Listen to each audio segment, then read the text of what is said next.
What is going on, everybody? Welcome back to Phones and Drones. iOS 17.2 RC or release candidate is finally here, and we are assuming the public release will not be too far behind, most likely in a week or so's time frame, looking around December 11th.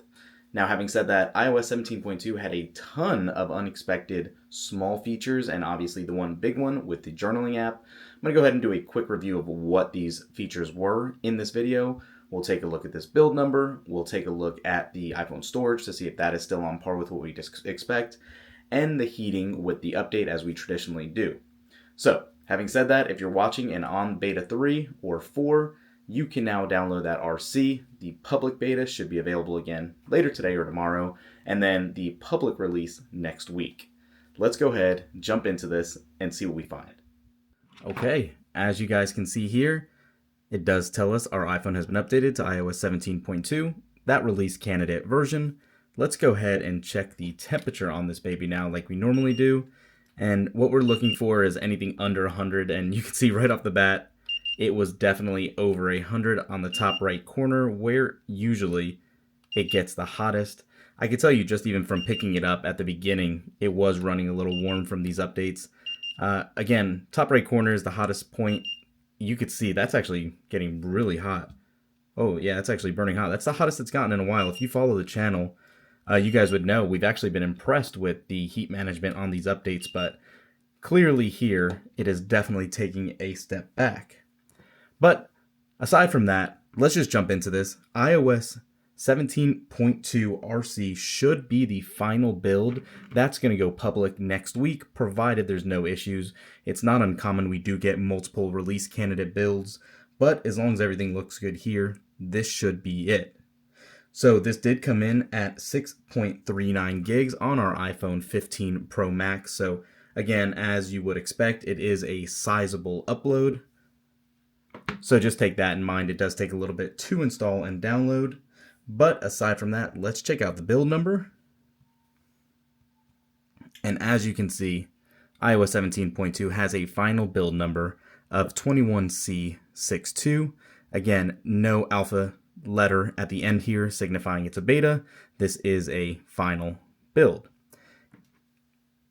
So let's also check, just because it's been a while, to see how the iPhone storage is looking.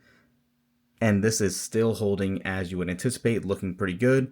System data is only at 9.23 gigs, and the iOS operating system itself is at 11.64. Nothing crazy that you wouldn't expect to see here, so that is good. I don't believe Apple has updated the feedback app yet. They have been kind of slow for this. And yeah, you can see we're still stuck on beta 4 here, so nothing to call out here. As it's our RC build, expect a ton of bug fixes nonetheless.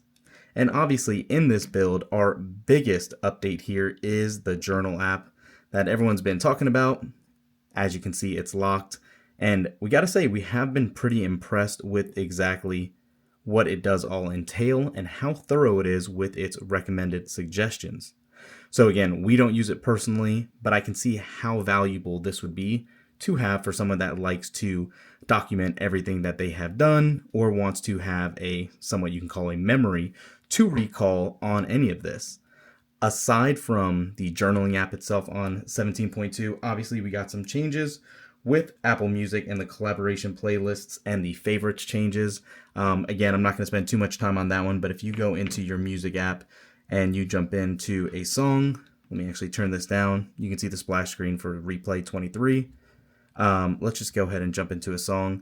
You can see here that you can actually go in here and add it to your playlist and all of that and all of these other changes. If you wanted to star something that you didn't have, let's just go into browse. Let's just pick anything here. And if you don't have the song, you can see you can add it to your favorites with that star. That was added in this build as well.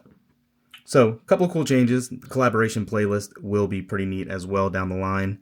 And while we're talking about actually the changes here for iOS 17.2, they actually made some changes for spatial audio.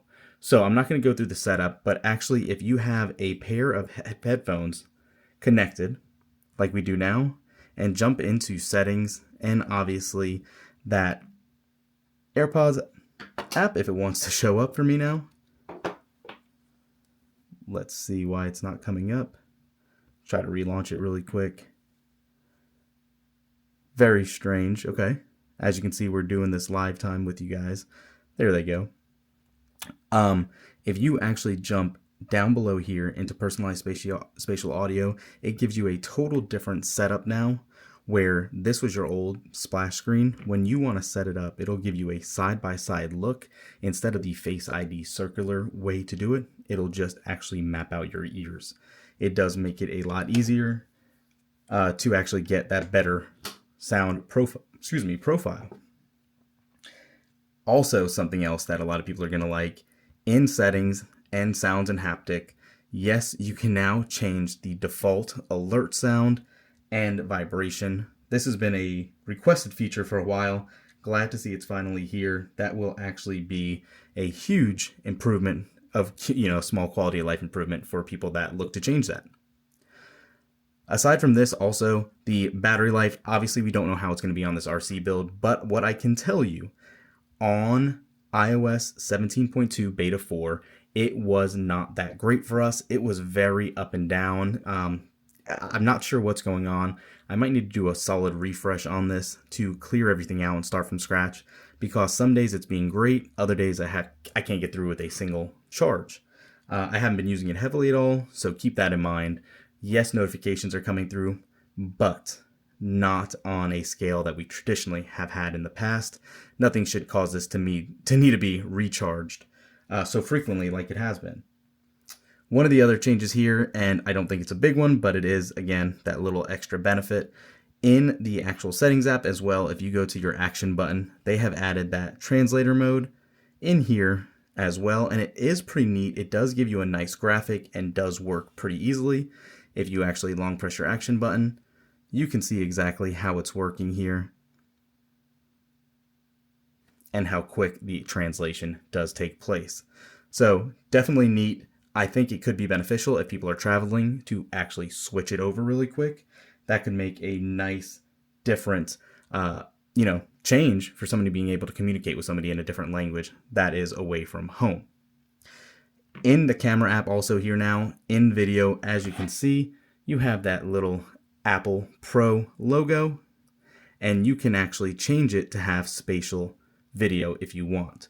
So it keeps trickling over here because I'm close to a subject, but as you can see here, if you turn it on, this gives you that ability to actually capture spatial video in 1080p, 30 frames per second max frame rate, and you can actually use this or actually view it in any 3D viewer, but it's currently meant to be implemented obviously for the Apple Vision Pro headset as soon as that comes out early next year.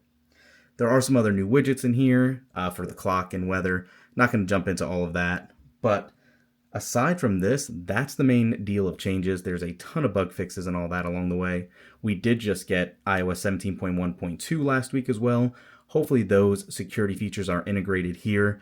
One thing we didn't talk about in regards to that was just how weird it was that Apple didn't do a rapid security patch for it. They did a whole different build for iOS. Kind of defeats the purpose of what those rapid security patches are for. I'm assuming there must have been something else in that build we weren't aware of, but for now, that's what we have here. If we stick to our traditional release cycle, what I would expect, like I told you, today's the 5th. The 11th is probably when this will be released to the general public, and even possibly on the 12th, we might receive iOS 17.3 Beta 1. Don't anticipate seeing too many other betas at the end of the year here since we're coming up on the holidays, but it is possible. It is also possible this could all get stretched out if this RC build has issues. Hopefully it won't, but again, not uncommon to get multiple RC builds. That's all for this one, guys. Thanks for watching. Thumbs up this video, subscribe to the channel, and we'll catch you in the next one. Peace.